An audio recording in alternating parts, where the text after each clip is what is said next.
Estamos chegando para mais uma edição do programa Entrevista Especial. Muito obrigado você, assinante na Telecom, você que nos acompanha, né, pelo canal 17 aqui na INA e também na internet através do nosso canal no YouTube, o canal 17 Catalão. Obrigado você que sempre aí acompanha e sabe do nosso compromisso de trazer sempre um tema importante. Hoje o assunto já é aí as eleições de outubro. A gente quer lançar um olhar aí sobre esse importante momento da nossa vida aqui em Catalão e também do Brasil inteiro. E por isso o meu convidado, ele é especialista em direito público, administrativo e também eleitoral. Ele é advogado, ele é o vice-presidente da OAB Subseção Catalão. Seja bem-vindo ao nosso programa, entrevista especial, Dr. Tadeu Botega Guiar. Bem-vindo ao canal 17. Tudo bem, Dr. Tadeu? Tudo bem, muito obrigado pela oportunidade. Obrigado, Nave, aí na Telecom, também a todos os telespectadores que estão nos vendo aí nesse momento, que a gente possa esclarecer um pouco, né, das dúvidas, né, eventuais sobre as eleições de 2016. E são muitas dúvidas. Eu chamo a atenção para você, nosso telespectador, você que é candidato, né, ou até mesmo você que conhece algum candidato. E aí, quando eu coloco nesse caso, esses dois tipos de pessoa, com certeza eu vou estar contemplando todo mundo que está nos assistindo. Tem alguns que são candidatos e outras pessoas são os eleitores e muitos conhecem aí os candidatos. Agora, o motivo desse convite, eu quero agradecer muito a sua presença, para a gente estar colocando aqui esse assunto em discussão, doutor Tadeu, para que o nosso telespectador também possa ter um entendimento, ter uma compreensão melhor sobre esse momento, sobre essas eleições que estarão acontecendo em outubro. Esse ano elas vão acontecer no dia 2 de outubro, não é? Exato. Agora, quais as principais mudanças? Por exemplo, eu nominei aqui alguns pontos para a gente estar colocando, as principais mudanças que aconteceram, para começar em relação à filiação partidária. Bom, a Lei 13.165 de 2015, que é a intitulada Mini-Reforma Eleitoral, que veio aí com o fim de modificar principalmente as regras de financiamento eleitoral, ela modificou algumas questões com relação à filiação partidária. Dentre elas, que é o principal, a questão do prazo, né? Antigamente, nas eleições anteriores, o pré-candidato ele estaria que estar filiado a um ano antes das eleições. E o que modificou com a reforma eleitoral é que para esse pleito o prazo exigido foi de 6 meses, né? Então, ou seja, a partir no dia 2 de abril, todos deveriam estar filiados até essa data. Tá, em relação ao tempo, no caso, para a campanha, as pessoas, muita gente questionando qual que é o tempo, que mudança que teve em relação a isso? Na verdade, o prazo da campanha eleitoral, ela modificou pela metade. Passou-se de 90 dias para 45 dias, né? Iniciando agora, a partir do período de convenções, a gente inicia praticamente o período, né? Então teremos 45 dias para a realização das eleições agora em 2016. Tá, e outra mudança que é importante a gente estar colocando em função, no caso de algo que foi acrescentado, seria a questão da pré-campanha também, né? Sim, claro. A pré-campanha foi trazida com o advento dessa nova legislação, esse termo, e ela possibilitou aos candidatos estar expondo as suas ideias, ela poder também participar de debates, inclusive nas redes sociais, isso é um ponto relevante, desde que não haja pedido explícito de voto. Então, esse momento que nós estamos vivendo é a pré-campanha, né? Sim, claro. Todas essas movimentações que a gente tem visto, não só na cidade de Catalão, como nas circunvizinhas, as reuniões, né, as movimentações, se assemelha ao intitulado período de pré-campanha, que está definido na legislação, né? Podendo haver, inclusive, gastos agora a partir do dia 20 de julho, que aí já é o período de convenções, para aquele pré-candidato que está ali no pleito, que estará no pleito e estará ali buscando votos dos seus convencionais intrinsecamente. Nesse caso, a propaganda deve ser veiculada no sentido de buscar apoio intrapartidário, isso é importante a gente destacar. Que vem a ser o que isso? Sim, dentro do partido, por exemplo, em convenções você precisa buscar votos convencionais, aqueles que têm direito a voto dentro do partido. Então, nesse sentido, a propaganda ela deve ser específica com relação à busca de votos nesse sentido. Tá, então, nesse caso, desse período da pré-campanha, fica autorizado essas reuniões, essas manifestações, sem, né, esse pedido explícito no caso de voto, né? Claro, o candidato está liberado para poder, o pré-candidato está liberado para poder fazer aí as suas considerações pessoais e particulares, inclusive até enaltecer as qualidades, né? Que a gente sabe que acontece, desde que não haja um pedido explícito de votos. Pelo que a gente está vendo, isso está caminhando dentro da normalidade, está dentro da lei. Todo mundo está fazendo isso, está todo mundo seguindo à risca isso, né? Não tem ninguém que está extrapolando isso não, né? Sim, nada. Ou tem algum caso que você... O TRE ainda não há um registro específico para casos, né? Até mesmo porque, enquanto não se souberem quem são os candidatos, é difícil você saber realmente quem é e quem não é, né? Tem aquela história, esse está inelegível, esse não pode ser candidato, então fica aquela discussão de momento, né? Eu acredito que a partir do momento em que a gente encerrar os períodos de convenção, que seria no dia 5 de agosto, né? Aí a gente tem até o dia 15 para poder estar fazendo os registros dos candidatos. Então, nesse período aí, a gente já está sabendo quem realmente serão os candidatos nas eleições. E aí o jogo muda, né? Muda bastante.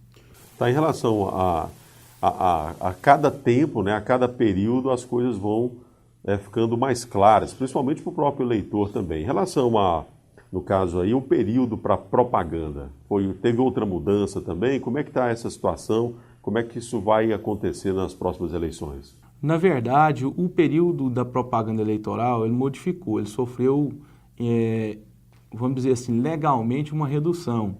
A lei traz uma diminuição de 45 para 35 dias. No caso, a propaganda eleitoral, né, nessas eleições de 2016, a gente estaria com ela iniciando agora já a partir do mês de agosto até setembro, né? Só que modificou algumas questões, entre elas, por exemplo, a questão das divisões de tempo, né? Na verdade, né, nessas eleições, como aqui na região a gente tem, em todos os municípios menores a gente tem também as rádios comunitárias que vão estar participando, a inserção também do candidato às eleições proporcionais, vereadores e também na majoritária. Então modificou um pouco, legalmente diminuiu, mas que na verdade, quando você for estudar a questão do tempo, a explicitação, a forma de colocar essa mídia no ar, você vai perceber que, na verdade, em linhas, pode ter havido até um aumento, porque aumentou o número de inserções, né? E elas vão variar de 30 a 60 segundos, então tem toda uma logística diferenciada que modificou, é um assunto um pouco extenso, que a gente demandaria um tempo maior, talvez uma outra oportunidade para adentrar com mais exatidão ao tema.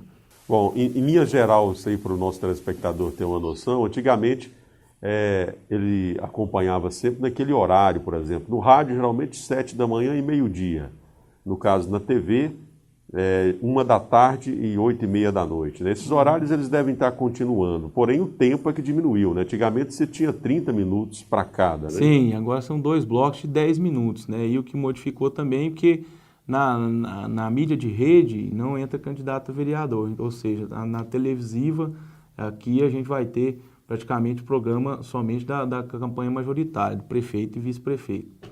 No caso, esse outro período, esse outro formato, no caso, porque vai continuar os 30 minutos, porém os 20 minutos que foram tirados, eles foram diluídos para as inserções de 30 segundos até 1 minuto, né? O que você acabou de falar, né? Exatamente, isso por o rádio, né? Isso. As inserções das pílulas. Bom, em relação à pré-campanha, a gente já falou que a coisa já está andando, caminhando. Agora, nessa pré-campanha também, a gente vê, no caso, toda uma movimentação em relação à questão, por exemplo, do limite de gasto e também doações. E aí, no caso, muitos candidatos, tanto a prefeito quanto a candidatos a vereador, estão aí, né, buscando a questão do financiamento. Esse assunto eu quero tratar com o Dr. Tadeu no próximo bloco. A gente está encerrando aqui esse primeiro bloco e a gente também vai estar falando, esclarecendo melhor ainda sobre a questão desse período aí de convenção, até mesmo de registro de candidaturas e outros assuntos que só realmente o especialista, como o Dr. Tadeu, pode estar passando tudo isso para a gente. Nós vamos para um rápido intervalo, daqui a pouco a gente volta dando sequência aqui nessa entrevista especial com o Dr. Tadeu Botega Aguiar. Até já.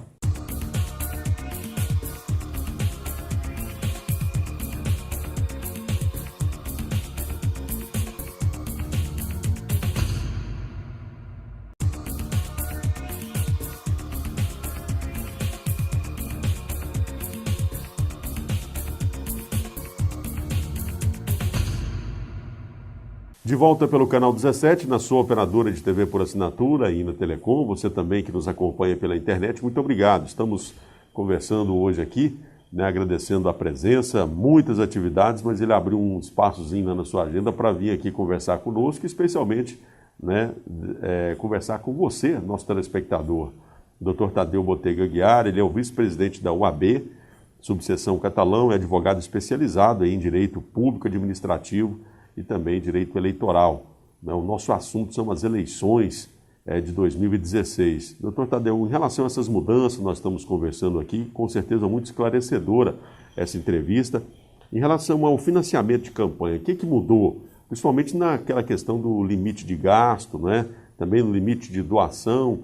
Como é que vai ser, como é que foi, no caso, colocado isso? Como é que está colocado nessa lei, nessa mini-reforma aí, e o que vai ser realmente efetivado nessas próximas eleições nesse aspecto? Veja bem, Návio, o que eu considero como relevante, talvez uma busca intensa da Justiça Eleitoral para que se diminuísse os gastos de campanha e visando, eu acredito também, a diminuição do Caixa 2, a origem dos recursos, a mini-reforma eleitoral, ela propiciou, entre outros, a vedação de doação de pessoa jurídica para a campanha. O que isso modifica? A gente, em tempos de Lava Jato, a gente está vendo que, na verdade, o sistema de financiamento de campanha eleitoral no país se dá, e sempre se deu, né, de uma forma natural, por empresas, né, que obviamente podem ter, né, seus interesses ou não em apoiar determinada candidatura ou não. O que se tinha e o que a gente tem visto é que, na verdade, esses interesses eram pulverizados, né? Se apoiavam várias e várias campanhas de diversos candidatos com um fim, né, final que a gente tem visto nos noticiários. Apesar de que eu tenho lá minhas ressalvas, né, e particularmente já te coloquei algumas delas. Mas, nos atendo ao tema das eleições, aqui para a nossa região, o TRE, inclusive, já soltou a lista dos limites de gasto. E aí foram limitados, em que formato? 70% do registro do maior gasto nas eleições anteriores. Com isso tivemos o quê? Para Catalão, 890 mil é o limite de gasto para o prefeito, né, e vice, né? E para os vereadores até 32 mil reais. Nos municípios adjacentes, me permitam falar assim, as cidades circunvizinhas, aí a regra já é por ser menos que 100 mil eleitores. E nesse caso, para os municípios adjacentes, a gente vai pela regra de 100 mil reais para o prefeito e 10 mil reais para os vereadores. O que tem de novo? O que tem de novo é que em 72 horas após a doação, o partido vai ter que estar encaminhando, informando, inclusive no sítio da Justiça Eleitoral, a fonte do recurso. Veja bem o que presume isso. Vou ter que colocar lá que fulano, né, portador do CPF, doou 10 mil, doou 5 mil, doou 3.500 para a campanha. E o que tem de mais novo, que eu posso destacar, é que é o cruzamento de dados, né? A lei já traz a possibilidade de cruzamento direto de dados com a Receita Federal, ou seja, vai se analisar o limite de gasto para a pessoa física é 10% do que você tributou, da receita bruta tributada na sua declaração de imposto de renda no ano anterior. Ou seja, a Receita vai poder fazer esse cruzamento de dados, né, e isso vai impactar lá no final, na prestação de contas, né? Então vai ter que ter um cuidado muito grande realmente com relação ao financiamento de campanha. São inovações que eu acredito bastante salutares, contudo, a forma de viabilidade de fiscalizar tudo isso, eu acredito que talvez para essas eleições não atinja o fim esperado pela Justiça Eleitoral. Em relação a essas doações de pessoa física, no caso, para partidos, um dia desse eu entrevistei a pré-candidata do PSOL aqui nesse mesmo espaço, ela dizendo que não aceita de forma alguma doação a não ser de pessoa física. E aí, no caso, um dia desse, vendo até um especialista falando a respeito que isso não poderia fomentar a questão do Caixa 2 para essas campanhas? A gente como advogado, como militante da área, né, é um pouco complicado a gente se posicionar nessa questão. Eu acredito que a intenção da Justiça Eleitoral e do legislador, ela foi salutar, como assim bem já referendei. Contudo, as dificuldades, seja de pessoal, seja de técnica, de equipamento e até de tecnologia que o país vive, talvez até o momento, para essas eleições, como já frisei, acredito que possa ser um ponto negativo. A dificuldade de fiscalização, ela vai ser realmente explícita, né? Eu acredito que vai ter dificuldade, sim. E é claro que nesse conchavo, nesse interim, né, é claro que assenta-se a possibilidade da gente visualizar uma modificação dos efeitos, né, do fim que a norma prevê. Contudo, como membro da OAB também, a gente tem que pensar que toda mudança ela visa um fim pedagógico, uma melhoria, e é claro que no seu período de implantação, apesar das dificuldades, o legislador preferiu colocar visando uma inovação que seja benéfica ao processo. O ponto principal seria evitar um abuso realmente econômico mesmo de alguns candidatos mesmo, para ficar uma coisa mais parelha mesmo, uma disputa mais parelha, né? Claro. Agora, o Caixa 2, o senhor colocou assim de forma literal, né, em termo pesado, né, mas, com certeza. Mas eu acredito que isso não vai inibir, né? Na verdade, pode ser que até estimule, dadas as dificuldades, os meios de controle que estão explícitos na norma. É claro que o candidato vai ter que buscar seus meios também de viabilizar a sua candidatura. Não estou dizendo aqui que isso vai impactar diretamente nisso, ou que isso vai ser estimulado por uma eventual campanha A, B ou C. Do mesmo jeito que eu citei a própria pré-candidata do PSOL, né, a gente não está fazendo nenhum juízo de valor de nada. Né? O que ela colocou é o que a norma prevê, está extremamente vedado, né, a doação por pessoa jurídica. Essa sim. E em relação preparando aqui para fazer o programa, né, a gente acompanhando vários especialistas falando, muitas pessoas comentando a respeito desse assunto, que a cada dia que passa, né, doutor Tadeu, a coisa vai se afunilando mais, as pessoas vão se interessando mais, porque não adianta, a questão política há um interesse geral, né? Todo mundo quer saber, todo mundo, né, se interessa pelo tema. E um outro posicionamento que eu ouvi também de um especialista é que realmente se foram feitas essas mudanças, essa mini-reforma, mas de que os mecanismos de fiscalização do governo, eles não estão tão apurados assim. Fez-se essa mudança, mas o governo mesmo próprio não está preparado, né, ou os órgãos competentes para fiscalizar realmente. Isso tem vamos dizer, um fundo de verdade?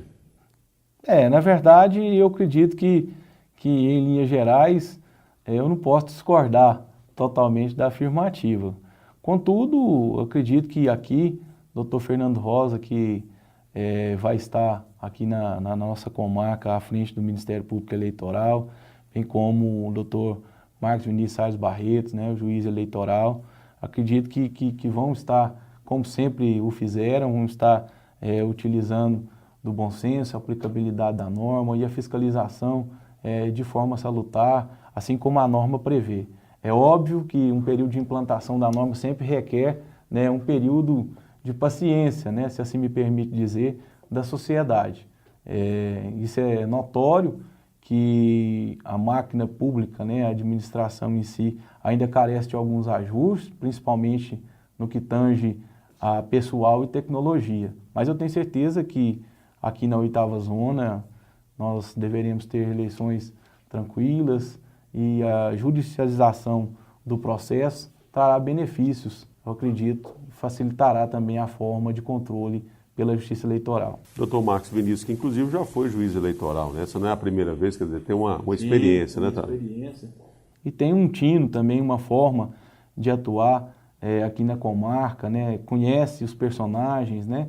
E isso facilita, sem dúvida, a forma de aplicabilidade da lei, não diferente do doutor Fernando, que já está aqui na região há muito tempo, né, veio da cidade de Goiandira e estará fazendo um trabalho, sem dúvida, não menor que o doutor Fábio Santes, que esteve acompanhando os pleitos anteriores. Uhum.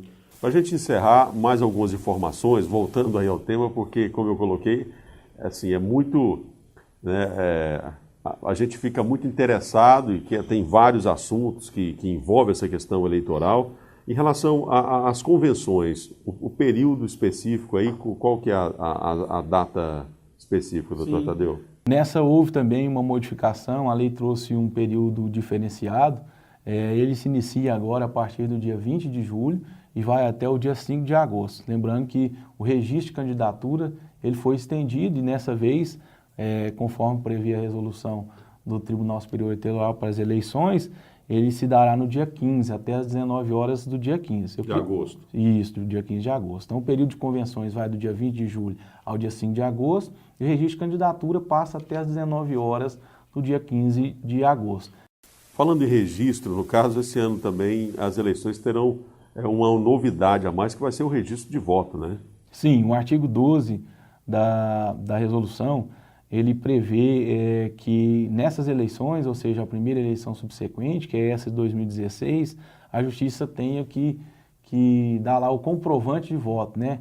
Que é aquele que a gente já viu, até a Justiça Eleitoral está fazendo uma campanha, né? Explicando, e o custo disso foi uma coisa estrondosa, teve que mudar as urnas, o formato, enfim, mas na verdade não é que você vai ter lá um comprovante, vou ter uma comprovante de quem o Nave votou, né? Eu quero saber o vereador, o prefeito, não é isso. Você vai ter um comprovante de que você realmente exerceu o seu direito de voto naquela urna, naquele horário, né? Com registro de horário.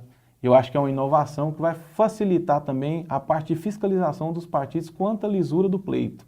E isso é importante a gente destacar. Bom, para a gente encerrar, o número de candidatos por partido, né? Muitas pessoas têm dúvida também em relação a quantos candidatos a vereador cada partido deve ter e até mesmo em relação às coligações, o que muda em relação a isso, doutor Tadeu? São duas regras que a lei prevê. Quando há coligação proporcional, que a gente fala, que não pode ser diferente da coligação majoritária, né? Veja bem, os partidos que estão coligados na eleição majoritária necessariamente deverão estar coligados na eleição proporcional. Não da mesma forma, eu digo entre siglas, né?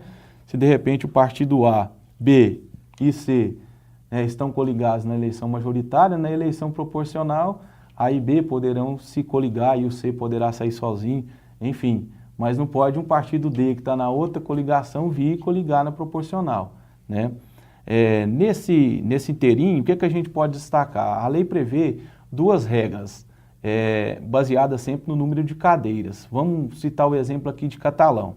Em caso de coligação, a lei prevê que o número máximo de candidatos será o dobro das cadeiras. Em Catalão, a gente tem uma realidade de 17 possíveis vagas no Legislativo.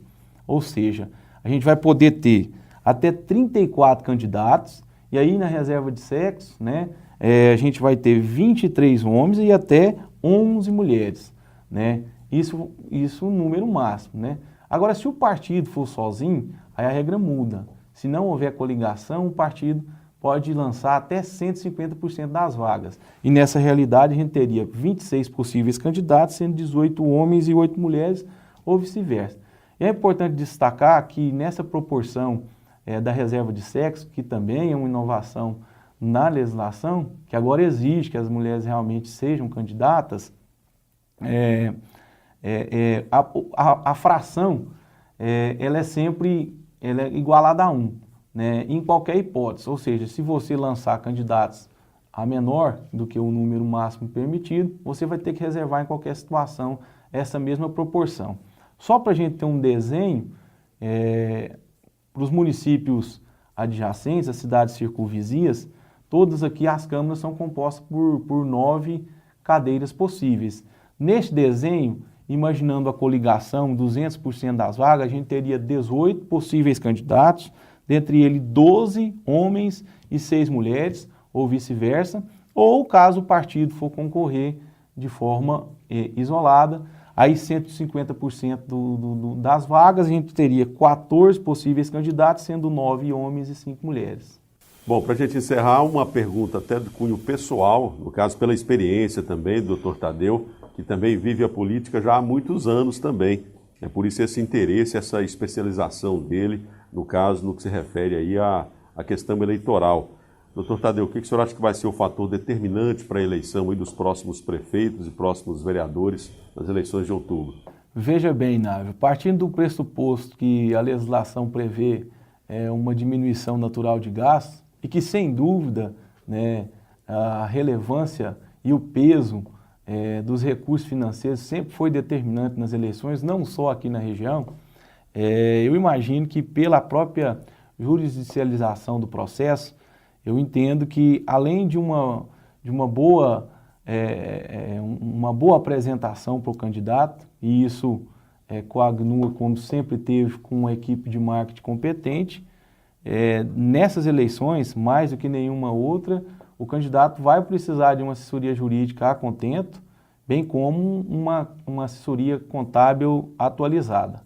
Bom, pelo que a gente está vendo, realmente as redes sociais elas vão ter um papel fundamental mesmo, né, doutor Tadeu? Sem dúvida. Partindo do pressuposto que hoje não existe um meio, né, que atinja mais a massa do que a rede social.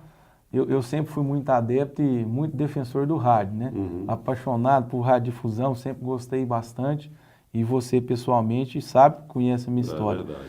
Mas o rádio perdeu uma força, né, grande, principalmente pelo WhatsApp, né? Eu acredito que o ponto centro das eleições de 2016, sem dúvida, serão as redes sociais, até pela dificuldade mesmo de fiscalização por esse tema. A lei colocou algumas nuances, algumas vedações que a gente pode falar numa próxima oportunidade com mais exatidão, para a gente exaurir com melhor propriedade o tema. Contudo, sem dúvida, as redes sociais serão um papel muito importante, uma vez que vai possibilitar a pessoa, por exemplo, ter acesso a um vídeo do candidato, conhecer a pessoa do candidato, eventual projeto, um plano de governo digital, a gente já passa, né, da dificuldade do impresso para já ter uma realidade mais transformativa. Então, eu acredito que as redes sociais serão realmente um ponto diferencial. E para isso, né, uma equipe de marketing será muito importante na campanha de qualquer candidato que queira sagrar-se vitorioso. Muito bem, assim então a gente encerra essa edição, agradecendo mais uma vez o Dr. Tadeu Botega Aguiar, e quero até fazer um convite para ele, para que ele realmente volte, mais vezes aqui, porque o assunto realmente exige isso, né? Você com certeza que está aí nos assistindo, né, com certeza pode ter ficado alguma dúvida ainda. Então, um convite para que o Dr. Tadeu possa estar voltando. Nós estamos num projeto para estar colocando um programa semanal, inclusive até com a participação dele, né, até as eleições também, para que ele possa estar trabalhando todos esses temas e tirando todas as dúvidas de você, nosso telespectador. Dr. Tadeu, muito obrigado pela presença e até uma próxima oportunidade. Obrigado, Návio, eu que agradeço, quero me colocar à disposição da INA, aqui de você também, particularmente. Acho que dentro das possibilidades também a gente agendar uma outra data para que a gente possa exaurir e ao telespectador deixar o nosso abraço, né, e a disponibilidade também, a extensão do nosso escritório, as nossas possibilidades para estar desenvolvendo e tirando essas dúvidas aí que forem necessárias. Me coloco à disposição. Destacar também, por fim, que a OAB, por um projeto da OAB Nacional e também em parceria com o TSE, estará elegendo aqui também uma comissão, né, para fiscalização dos gastos públicos. A gente tocou nesse ponto, eu esqueci de colocar, queria colocar que a OAB também exercerá um papel importante e auxiliará o Poder Judiciário e a Justiça Eleitoral na fiscalização de eventuais abusos, né, de poder econômico durante as eleições. Importante isso, com certeza. Assim, então, a gente encerra essa edição do programa Entrevista Especial, agradecendo o Dr. Tadeu Botega Aguiar, vice-presidente da UAB, subseção Catalão, especialista e advogado especializado em Direito Público, Administrativo e também Eleitoral. Muito obrigado você, assinante da Telecom, você, telespectador do Canal 17, muito obrigado e até o próximo programa Entrevista Especial.